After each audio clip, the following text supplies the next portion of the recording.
हर हर महादेव, श्री शिवाय नमस्तुभयम। आप सभी भक्तजनों को सावन शिवरात्रि की बहुत बहुत शुभकामनाएं। प्रिय भक्तों, भगवान शिव को समर्पित पवित्र सावन मास में आने वाली शिवरात्रि का हिंदू धर्म में विशेष महत्व है। मान्यता है कि जो भक्त श्रद्धा पूर्वक सावन को बाते का शिवरात्रि का व्रत रखकर कथा का श्रवण करते हैं, उन पर भोलेनाथ की विशेष कृपा होती है। सावन शिवरात्रि की महिमा से जुड़ी एक अत्यंत कथा समुद्र मंथन और उस समय प्रकट हुए भयंकर कालकोट विष से संबंधित है। प्राचीन समय की बात है। एक बार देवताओं और असुरों के बीच अमृत प्राप्त करने के लिए समुद्र मंथन करने का विचार हुआ। देवताओं और असुरों ने मिलकर क्षीर सागर का मंथन करने का निश्चय किया। मंदरांचल पर्वत को मथनी बनाया गया और भगवान श्री विष्णु ने कूर्म अवतार धारण करके मंदरांचल पर्वत को पीठ पर धारण किया। नागराज वासुकी को मंथन की रस्सी बनाया गया। इसके बाद देवता और असुर अपनी अपनी ओर से वासुकी नाग को खींचकर समुद्र का मंथन करने लगे। समुद्र मंथन आरंभ हुआ तो अनेक अद्भुत और दिव्य वस्तुएं समुद्र से प्रकट होने लगी। लेकिन तभी समुद्र के भीतर से एक ऐसा भयंकर विष प्रकट हुआ जिसकी कल्पना किसी ने भी नहीं की थी। वह विष प्रचंड था। उसका नाम था कालकोट विष। कालकोट विष के प्रभाव से चारों दिशाओं में भयंकर ताप फैलने लगा। उसकी ज्वाला से देवता, असुर, मनुष्य, पशु, पक्षी और समस्त जीव जगत भयभीत हो उठे। वायु विषैली होने लगी और ऐसा प्रतीत हुआ मानो ये संपूर्ण सृष्टि ही विनाश के कगार पर पहुंच गई हो। ऐसी विषम परिस्थिति देखकर ब्रह्मा जी ने देवताओं से कहा कि इस भयंकर को धारण करने की सामर्थ्य तो केवल भगवान शिव में ही है। तब सभी देवताओं ने भगवान शिव का ध्यान करते हुए उनसे प्रार्थना की, हे देवादिदेव महादेव, हे त्रिलोचन, हे करुणा सागर, कालकोट विष के कारण संपूर्ण सृष्टि संकट में है। हे प्रभु, आप ही हमारे रक्षक हैं। आप ही इस संसार को इस महाविनाश से बचा सकते हैं। देवताओं की पुकार सुनकर भगवान शिव तुरंत प्रकट हुए। भगवान शिव ने देखा कि कालकोट विष के कारण समस्त संसार संकट में है। यह देखकर महादेव का हृदय करुणा से भर उठा। उन्होंने संसार की रक्षा के लिए बिना किसी भय और देरी के कालकोट विष का पान कर लिया। जब माता पार्वती जी ने यह देखा तो वह तुरंत चिंतित हो उठी। उन्होंने भगवान शिव के कंठ को अपने हाथों से पकड़ लिया जिससे वह विष भगवान शिव के शरीर के भीतर ना जा। इस प्रकार कालकोट विष भगवान शिव के कंठ में ही रुक गया। विष के प्रभाव से भगवान शिव का कंठ नीला पड़ गया और तभी से महादेव को नीलकंठ के नाम से भी जाना जाने लगा। देवताओं ने भगवान शिव की महिमा का गुणगान किया और उनके चरणों में नमन किया। कालकोट विष के पान करने से भगवान शिव का कंठ नीला पड़ गया। विष अत्यंत प्रचंड था और उसके प्रभाव से महादेव कंठ में तीव्र दाह उत्पन्न होने लगा। भगवान शिव ने संसार की रक्षा के लिए उस विष को अपने कंठ में रोक रखा था। जब देवताओं ने महादेव की यह अवस्था देखी तो उनका हृदय करुणा से भर गया और सभी देवता भगवान नीलकंठ की शीतलता के लिए उनकी सेवा में लग गए। देवताओं ने पवित्र और शीतल जल लाकर भगवान शिव के मस्तक और कंठ पर अर्पित करना आरंभ किया। कोई गंगा जल चढ़ाने लगा, कोई भरकर शीतल जल अर्पित करने लगा और कोई पुष्प तथा बेल पत्र समर्पित करके महादेव से प्रार्थना करने लगा। देवताओं ने हाथ जोड़कर कहा, हे नीलकंठ महादेव, हे देवादिदेव, आपने समस्त संसार की रक्षा के लिए कालकोट विष को अपने कंठ में धारण किया है। हे प्रभु, इस विष की दह को शांत करने के लिए हम आपको शीतल जल अर्पित करते हैं। हमारी इस सेवा को स्वीकार कीजिए। संसार पर अपनी कृपा दृष्टि बनाए रखिए। देवताओं द्वारा निरंतर जल अर्पित किए जाने से भगवान शिव के कंठ का दह शांत होने लगा। तभी से भगवान शिव को जल अर्पित करने की परंपरा को उनकी शीतलता और भक्ति से जोड़ा जाता है। भक्त श्रद्धा से शिवलिंग पर जल अर्पित करते हुए मन ही मन प्रार्थना करते हैं, हे भोलेनाथ, जिस प्रकार शीतल जल ने आपके कंठ के दह को शांत किया, उसी प्रकार जीवन के सभी संताप, दुख, भय और कष्ट को भी शांत कर दीजिए। और जो भी इस कथा का सच्चे मन से श्रवण करे उसके भी सभी पाप ताप नष्ट कर दीजिए, सभी दुखों को दूर कर दीजिए। ऐसी है नीलकंठ भगवान की महिमा। सभी प्रेम से बोलिए, आशुतोष नीलकंठ भगवान की जय। शिवरात्रि व्रत के विषय में एक और कथा प्रचलित है जो कि चित्रभानु के शिकारी से जुड़ी हुई है। आइए अब इस कथा का भी श्रवण करते हैं। शिव पुराण में वर्णित कथा के अनुसार प्राचीन काल में चित्रभानु नाम का एक शिकारी था। जानवरों की हत्या करके वे अपने परिवार का पेट पालता था। वो एक साहूकार का कर्जदार था, लेकिन उस कारण समय पर नहीं चुका पाया। तब क्रोधित होकर साहूकार ने शिकारी को शिव मठ में बंदी बना लिया।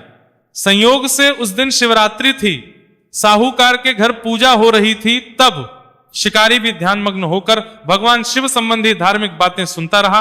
चतुर्दशी को उसने शिवरात्रि व्रत की कथा भी सुनी। शाम होते होते साहूकार ने उसे अपने पास बुला लिया और क्षण चुकाने के बारे में बात की। तब शिकारी ने अगले दिन साहूकार का सारा कर्ज चुका देने की बात की। तब साहूकार ने उसे बंधन से मुक्त कर दिया। अपनी दिनचर्या की तरह वह शिकारी जंगल में शिकार करने के लिए निकला, लेकिन दिन बंदी गृह में रखने के कारण वह भूख प्यासी व्याकुल था। शिकार ढूंढता हुआ वो बहुत दूर निकल आया। जब अंधेरा हो गया तो उसने सोचा कि अब तो रात जंगल में ही बितानी पड़ेगी। तब वह उस जंगल में एक तालाब के किनारे एक बेल के पेड़ पर चढ़कर रात बीतने का इंतजार करने लगा। बेल के पेड़ के नीचे एक शिवलिंग था जो बेलपत्र से ढका हुआ था। शिकारी को इस बात का पता नहीं चला। पड़ाव बनाते समय उसने जो टहनियां तोड़ी वे संयोग से उस शिवलिंग पर गिरती चली गई। इस प्रकार दिन भर भूखे प्यासे शिकारी का व्रत भी हो गया और शिवलिंग पर बेलूपत्र भी चढ़ गए। एक पहर रात बीत जाने पर एक गर्भिणी हिरणी तालाब पर पानी पीने पहुंची। शिकारी ने उसे देखा तो धनुष पर तीर चढ़ाकर जैसे ही डोरी खींची, हिरणी बोल उठी, मैं गर्भिणी हूं, जल्दी ही बच्चे को जन्म दूंगी। तुम एक साथ इस तरह दो दो जीवों की हत्या करोगे जो ठीक नहीं है। मैं अपने बच्चे को जल्दी ही तुम्हारे सामने आ जाऊंगी, तब तुम मुझे मार लेना। शिकारी ने ढीली कर दी और हिरणी भी देखते ही देखते जंगली झाड़ियों में गायब हो गई। डोरी ढीली करने और चढ़ाने के वक्त कुछ बेलपत्र अनायास ही टूटकर शिवलिंग पर गिर गए। इस प्रकार उस शिकारी के द्वारा अनजाने में ही शिवरात्रि के प्रथम पहर की पूजा भी संपन्न हो गई। कुछ ही देर बाद एक और हिरणी उधर से निकली। शिकारी की खुशी ठिकाना नहीं रहा। पास आने पर उसने धनुष पर बाण चढ़ाया। तब उसे देखकर हिरणी ने विनम्रता पूर्वक निवेदन किया, हे शिकारी, मैं थोड़ी देर पहले थुतु से निवृत्त हुई हूं, कामातुर गृहिणी हूं, अपने प्रेय की खोज में भटक रही हूं। अपने पति से मिलकर मैं जल्दी ही तुम्हारे पास आ जाऊंगी। तब शिकारी ने उसे भी जाने दिया। 2 बार शिकार को खोकर अब उसका माथा ठनका। शिकारी चिंता में पड़ था गया। रात का आखिरी पहर बीत रहा था। इस बार भी धनुष से लगकर कुछ बेलपत्र शिवलिंग पर जा गिरे और दूसरे पहर की पूजा भी संपन्न हो गई। तभी एक और हिरणी अपने बच्चों के साथ उधर से निकली। शिकारी के लिए स्वर्णिम अवसर था। उसने धनुष पर तीर चढ़ाने में अब बिल्कुल देर नहीं की। वो तीर छोड़ने ही वाला था कि हिरणी बोल उठी, हे शिकारी, मैं इन बच्चों को इनके पिता के पास छोड़कर आ जाऊंगी, इस समय तो मुझे मत मारो। शिकारी लगा और बोला, सामने आए शिकार को छोड़ दो। मैं इतना मूर्ख नहीं हूं, इससे पहले भी मैं 2 बार अपना शिकार गवा चुका हूं। मेरे बच्चे भी भूख प्यास से व्याकुल हो रहे होंगे। उत्तर में हिरणी ने कहा, जैसे तुम्हें अपने बच्चों की ममता सता रही है, ठीक वैसे ही मुझे भी शिकारी, मेरा विश्वास करो, मैं इन बच्चों को इनके पिता के पास छोड़कर तुरंत वापस लौट आऊंगी। हिरणी का दीन स्वर सुनकर शिकारी को उस पर दया आ गई। उसने उसको भी जाने दिया। शिकार के अभाव में तथा भूख प्यास से व्याकुल शिकारी अनजाने में ही बेल वृक्ष पर बैठा हुआ बेलपत्र तोड़ तोड़कर नीचे फेंकता जा रहा था। सुबह होने को ही तो उसे एक हष्ट पुष्ट हिरण उसे रास्ते पर नजर आया। शिकारी ने सोच लिया कि इसका शिकार तो वो अवश्य करेगा। शिकारी की तनी देखकर वह हिरण विनीत स्वर में बोला, हे शिकारी, अगर तुमने मुझसे पहले आने वाली 3 हिरणियों और छोटे छोटे बच्चों को मार डाला है तो मुझे मारने में भी देर मत। मैं उन हिरणियों का पति हूं। अगर तुमने उन्हें जीवन दान दिया है तो मुझे भी कुछ देर का जीवन देने की कृपा करो। मैं उन सब से मिलकर तुम्हारे सामने खुद ही उपस्थित हो जाऊंगा। हिरण की यह बात सुनते ही शिकारी के सामने रात का पूरा घटना चक्र घूम गया। उसने सारी बातें हिरण को सुना दी। जानकर हिरण बोला, मेरी 3 पत्नियां जिस प्रकार प्रतिज्ञा करके यहां से गई है, मेरी मृत्यु से वे अपने धर्म का पालन नहीं कर पाएंगे। इसीलिए शिकारी, जैसे तुमने उन पर विश्वास करके उन्हें छोड़ा है, वैसे ही इस समय मुझे भी, मैं उन सबके साथ तुम्हारे सामने जल्दी ही उपस्थित होता हूं। शिकारी ने हिरण की बात मानकर उसे भी जाने दिया। इस प्रकार प्रातः हो गई। उपवास, रात्रि जागरण और शिवलिंग पर बेलपत्र चढ़ाने से अनजाने में ही उस शिकारी से शिवरात्रि की पूजा भी पूरी हो गई और अनजाने में ही की गई। पूजा का परिणाम उसे तत्काल मिल गया। शिकारी का हिंसक हृदय निर्मल हो गया, कोमल हो गया। अब उसके हृदय में भगवत शक्ति का वास हो गया। थोड़ी ही देर बाद देखते ही देखते वो हिरण अपने पूरे परिवार के सहित उसके सामने उपस्थित था ताकि वह मारकर शिकार कर सके। किंतु जंगली पशुओं की ऐसी सत्यता सात्विकता और सामूहिक प्रेम भावना देखकर शिकारी को बड़ी ग्लानि हुई, उसे खुद से बड़ी शर्मिंदगी हुई। उसने उस मृत परिवार को जीवन दान दे दिया। अनजाने में शिवरात्रि के व्रत का पालन करने पर भी शिकारी को अंत में मोक्ष की प्राप्ति हुई। जब मृत्यु काल में यमदूत उसके जीव को ले जाने आए तो शिवगणों ने उन्हें वापस भेज दिया और शिकारी को शिवलोक ले गए। भगवान शिव की कृपा से ही अपने इस जन्म में राजा चित्रभानु अपने पिछले जन्म को याद रख पाए तथा महाशिवरात्रि के महत्व को जानकर उसका अगले जन्म में भी पालन कर। प्रिय भक्तजनों, अब सुनिए शिवरात्रि के दिन सुनी जाने वाली अमर कथा। एक प्राचीन कथा के अनुसार एक बार भगवान शिव वन विहार के तभी देवर्षि नारद कैलाश पर्वत पर पहुंचे और माता पार्वती को प्रणाम करते हुए कहने लगे, नारायण नारायण हे माते भगवान शिव। भोलेनाथ कहीं दिखाई नहीं दे रहे। तब माता पार्वती ने उत्तर दिया कि देवर्षि वे भी वन विहार के लिए गए हुए हैं, कुछ समय बाद आने ही वाले होंगे। तब देवर्षि नारद ने माता पार्वती से कहा, माता अगर आपकी आज्ञा हो तो आपसे मैं एक विनती करना चाहता हूं। माता ने कहा, कहो नारद, क्या कहना चाहते हो? तब देवर्षि नारद मुनि बोले, हे माता पार्वती, तीनों लोकों के पालनहार भगवान शिव तो अमर है, लेकिन आपका कई बार जन्म हो चुका है, उन्होंने आपको कभी अमर कथा नहीं सुनाई है। इसका क्या कारण है? और भोलेनाथ तो अमर कथा जानते हैं और जो अमर कथा सुन लेता है वह जन्म मरण के चक्कर से मुक्त हो जाता है और 84 लाख योनियों के चक्कर में भी नहीं आता। अगर आप तो भोलेनाथ से कथा सुन सकती है। इतना कहते हुए नारद मुनि आज्ञा लेकर कैलाश पर्वत से वापस चले गए। अब इधर मां पार्वती व्याकुल होकर भगवान शंकर की प्रतीक्षा करने लगी। जब भोलेनाथ वन विहार से वापस लौट कर आए तो देवी पार्वती ने भगवान शंकर से कहा, हे स्वामी, आप तो सृष्टि के दाता हो, जगत के भाग्य विधाता हो और आपकी अर्धांगिनी अत्यंत कष्ट से व्याकुल हो रही है। तब भगवान शंकर ने माता पार्वती से उनके कष्ट का कारण पूछा। तब माता पार्वती ने कहा, हे प्रभु, आप तो जन्म मरण से मुक्त हो और मुझे संसार में कई बार जन्म लेना पड़ता है। इस बंधन को दूर करने के लिए आप मुझे अमर कथा सुनाने की कृपा करें, नहीं तो मैं अभी आपके चरणों में प्राण त्याग दूंगी। भगवान शिव ने देवी पार्वती की हट देखी तो कहने लगे, देवी, इस संसार सागर को पार करने का रास्ता अत्यंत कठिन है। इसमें बहुत से सत्कर्मों को भूलकर 5 विषयों का शिकार बन जाते हैं। कुकर्मों में फंसकर अपने कर्मों का फल भोगते हैं और बार बार जन्म मरण के 84 योनियों के चक्कर में फंसे रहते हैं। उन पर भगवान कभी प्रसन्न नहीं होते। जब तक कि जीव को अपनी आत्मा से भगवान भक्ति और सत्य धर्म के प्रचार का ज्ञान ना हो तो वह सफलता प्राप्त नहीं कर सकता।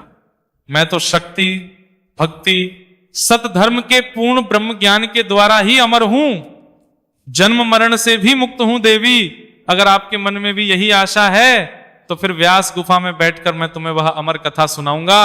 और फिर उसी समय भगवान शिव देवी पार्वती को लेकर व्यास गुफा में पहुंच गए। जब भगवान शिव ने गुफा में आसन लगाया तो उन्होंने अपनी शक्ति द्वारा कालाग्न रुद्र नाम का एक गण प्रकट किया और उसे आज्ञा दी कि गुफा के आसपास एक ऐसी अग्नि प्रकट करो कि जिससे सभी जीवधारी यहां से दूर चले जाएं। भगवान शिव की ऐसी आज्ञा पाकर रुद्र ने ऐसा ही किया। जिस स्थान पर भगवान शिव का आसन था उसके पास में ही एक शुभ अर्थात तोते का घोंसला था। उस घोंसले में एक अंडा पड़ा हुआ था। उस अंडे पर किसी की भी नजर नहीं पड़ी और न ही रुद्र अग्नि उसे जला पाई, क्योंकि वह जीवधारी तो अभी उत्पन्न ही नहीं हुआ था।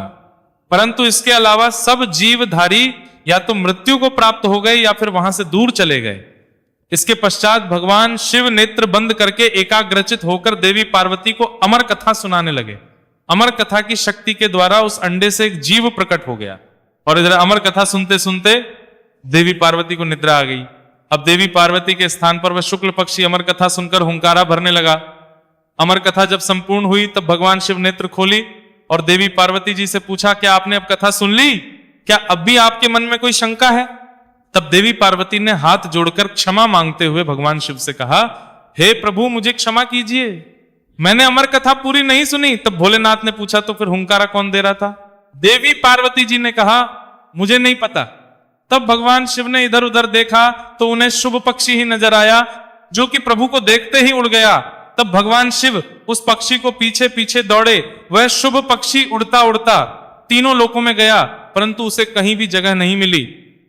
उस समय श्री वेदव्यास जी की धर्मपत्नी अपनी कुटिया के आंगन में सिर के बालों को सुखाते हुए जमाई ले रही थी। तभी वह शुभ पक्षी उनके मुख के द्वारा उनके उदर में प्रवेश कर गया।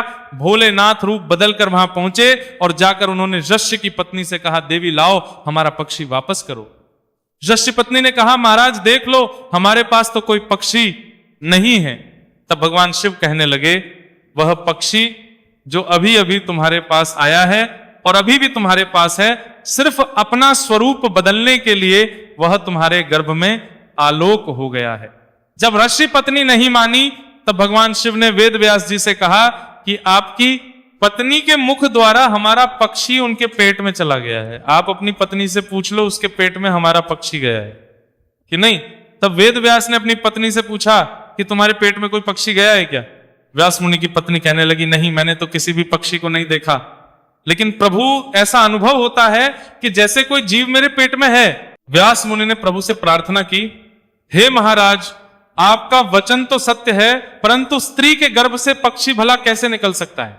इसका तो बस एक ही उपाय है कि इस स्त्री को मारकर उसके पेट से पक्षी को निकाल लिया जाए। भगवान शिव कहने लगे, इतनी सी बात के लिए भले इस स्त्री को मारने की क्या आवश्यकता है?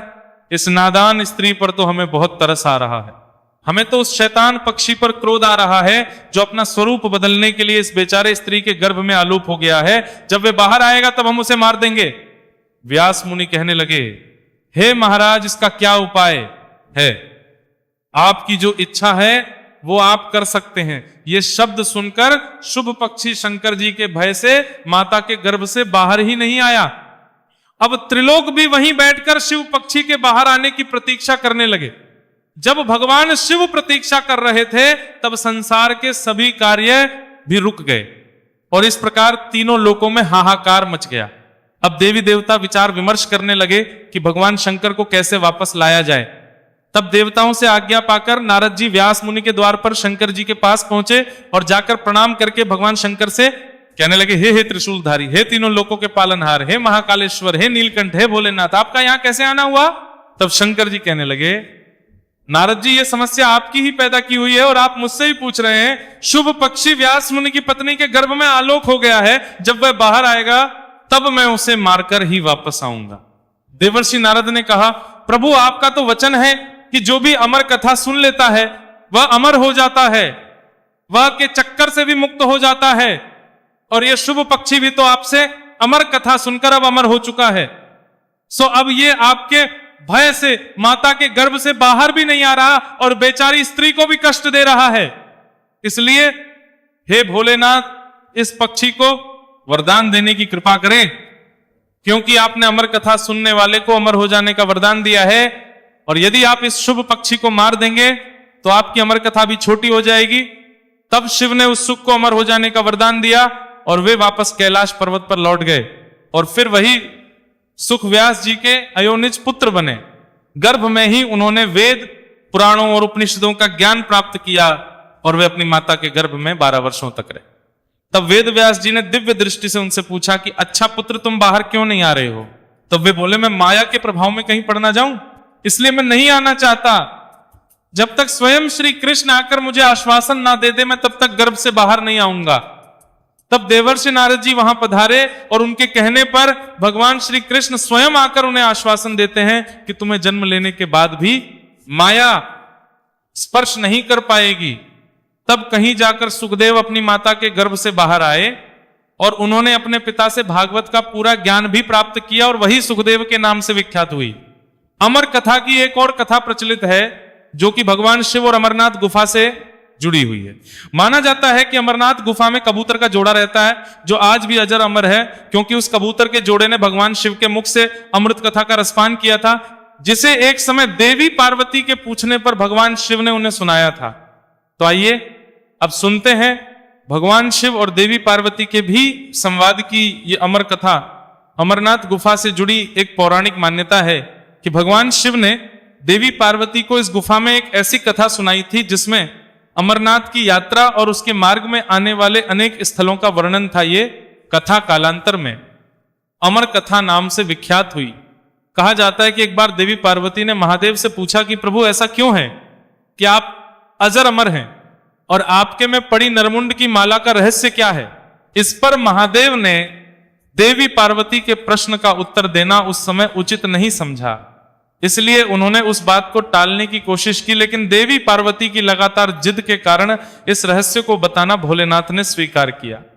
कहते हैं इस रहस्य को बताने के लिए भगवान शिव को एकांत जगह की आवश्यकता थी, जिसकी खोज करते करते वे देवी पार्वती को लेकर आगे बढ़ते चले। गुप्त स्थान की तलाश में महादेव ने पहले अपने वहां नंदी को सबसे पहले छोड़ा। नंदी जिस जगह पर छूटा उसे ही पहलगाम कहा जाने लगा। जहां से अमरनाथ यात्रा शुरू होती है वहां से कुछ आगे जाने पर शिव जी ने अपने माथे से चंद्रमा को अलग कर दिया। जिस जगह पर उन्होंने चंद्रमा को छोड़ा वह जगह चंदनवाड़ी कहलाती है। इसके बाद भगवान शिव ने गंगा जी को पंचतरणी में और गले के सांपों को शेषनाग पर छोड़ दिया, जिस कारण इस पड़ाव का नाम शेषनाग पर्तिया। गया अमरनाथ यात्रा का अगला पड़ाव गणेश टॉप है। मान्यता है कि इस स्थान पर भगवान शिव ने अपने पुत्र गणेश को छोड़ा था। इस प्रकार इन सभी को पीछे छोड़ने के बाद भगवान शिव ने देवी पार्वती के साथ उस गुफा में प्रवेश किया। कोई भी तीसरा प्राणी इसमें प्रवेश ना कर पाए, इसके लिए भगवान शिव ने गुफा के चारों ओर अग्नि को प्रज्वलित कर दिया। इसके बाद महादेव ने जीवन के उस गुण रहस्यों की कथा शुरू कर दी। कहते हैं कथा सुनते सुनते देवी पार्वती को निद्रा आ गई थी। उस समय वो कथा वहां 2 सफेद कबूतर भी सुन रहे थे। जब कथा समाप्त हुई और भगवान शिव का ध्यान माता पार्वती पर गया तो उन्होंने देवी पार्वती को सोया हुआ पाया और महादेव की दृष्टि उन दोनों कबूतरों पर पड़ी। दरअसल दोनों कबूतर उससे पहले वहां पर उपस्थित एक घोंसले में पड़े हुए थे जो कि अंडे के रूप में थे। इसी बीच में अंडे फूटे और उसमें से 2 नन्हे नन्हे कबूतर निकल आए और उन्हीं कबूतरों ने भगवान शिव के द्वारा सुनाई गई कथा का श्रवण कर लिया था। और जब कथा के बीच में देवी पार्वती सो गई थी तब उनकी जगह पर वे दोनों कबूतर ही हुंकारा भर रहे थे। ये बात जानकर महादेव को उन पर बड़ा क्रोध आया। वे उन्हें मारने के लिए दौड़े। फिर वे 2 कबूतर स्वयं ही महादेव के पास आकर बोले, हे महादेव, अगर आपने हमें मार दिया तो आपकी अमर कथा तो झूठी हो जाएगी, क्योंकि हमने तो आपकी अमर कथा सुन ली है। कहते हैं कि इस पर महादेव ने उन कबूतरों को वरदान दिया कि वो सदैव उसी स्थान पर भगवान शिव और देवी पार्वती के प्रतीक के रूप में रहेंगे। तभी से मान्यता है कि अमरनाथ गुफा में मौजूद कबूतरों का जोड़ा भगवान शिव और देवी पार्वती के प्रतीक के आज भी विद्यमान है। आज की कथाएं समाप्त हुई, सभी प्रेम से बोलिए आशुतोष भगवान की जय। जगत जननी माता पार्वती जी की जय।